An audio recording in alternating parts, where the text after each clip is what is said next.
wonderful work in movies. Your many works you have worked with important directors, let's say Anthony Minghella, Scorsese. You play Jesus Christ, many important characters. What can you remember of this director like Anthony Minghella, like Scorsese, like White Have Heard? You know, I think generally speaking, I'm interested in director-driven cinema. I'm attracted to projects often by the director. Each director is different. That's what makes them special. That's what I think I'm often attracted to auteurs. People whose films have a very personal and specific vision. I'm more attracted to that generally than I am to industry films, films made by an industry. So that's been something that's really been true all through my career. And fortunately for us, in this film, you are related with Latin America, obviously Babenco. And what is your experience of playing something that could be a diary of a director, so personal film in that way?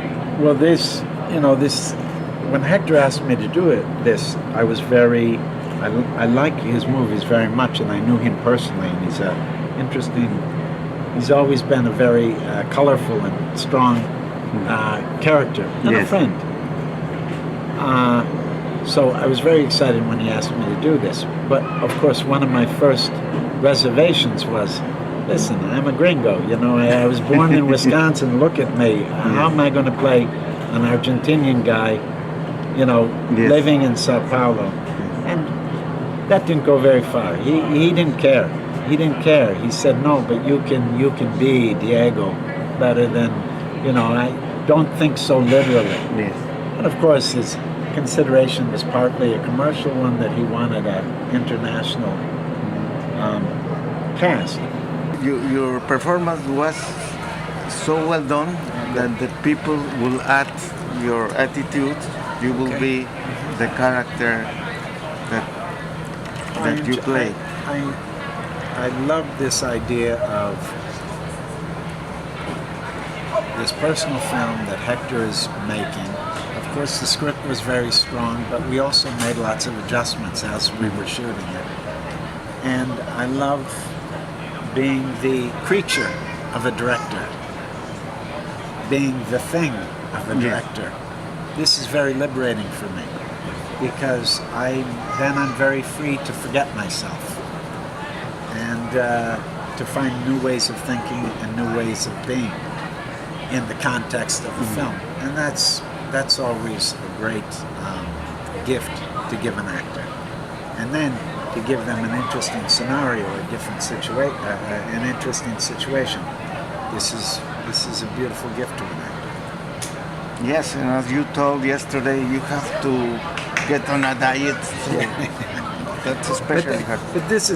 But it's hard, but it's good, because it's a concrete thing that you can do. It's very concrete. It's very simple. It's something that really you can tangibly do, and that helps you create a history and a relationship to the character.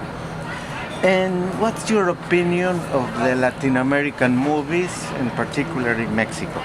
I don't know Mexican cinema as much as, let's say, my wife does, who is a real cinephile.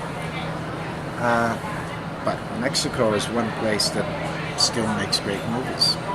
In fact, I think it feels sometimes like cinema is dying in Europe. And but it's starting to grow and become more interesting in places like Mexico, South America, unexpected places in Asia, for example. So Mexican films that I know are great, and there's some great filmmakers in Mexico.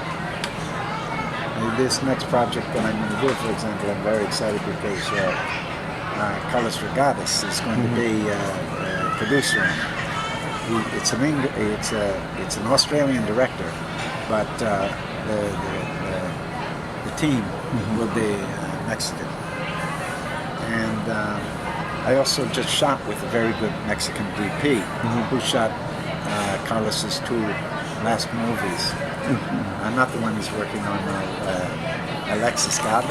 Yes. You know him? Yes. Yeah, I did a project with him in Florida just 2 months ago, and he was spectacular. Alexis I really Gabe. enjoyed Gabe. Yes, the father is Very an famous. all well-known photographer, commercial, Yeah. but yes, No, a but I had a very generation good time with him. of talented young people like Rasgadas, you say, that complete different idea of production. Very low budget films, really outdoor films with a lot of imagination, a known way to telling the stories. And then, of Like, course, good Mexican filmmakers that are working in Hollywood, of course. Yes. And we know who those are. Thank you very much. So I'm very glad that you are coming back to Mexico, Me too. to Morelia, and well, thank you for giving your time, and Sure. really your work, it's amazing since the beginning. Always, let's say that you're an author actor, because the character you choose, that it's helped to build. That's a very flattering. I like this very much. Thank you. Yes, I think so. Well, good. That's very kind. Así pues, presentamos una maravillosa charla con el gran actor Willem Dafoe, que nos habló de México, del cine mexicano, del cine americano y desde luego de una carrera asombrosa, una carrera con mucha dignidad, con mucha creatividad, con mucha disciplina. Podríamos decir que es una carrera de un actor-autor.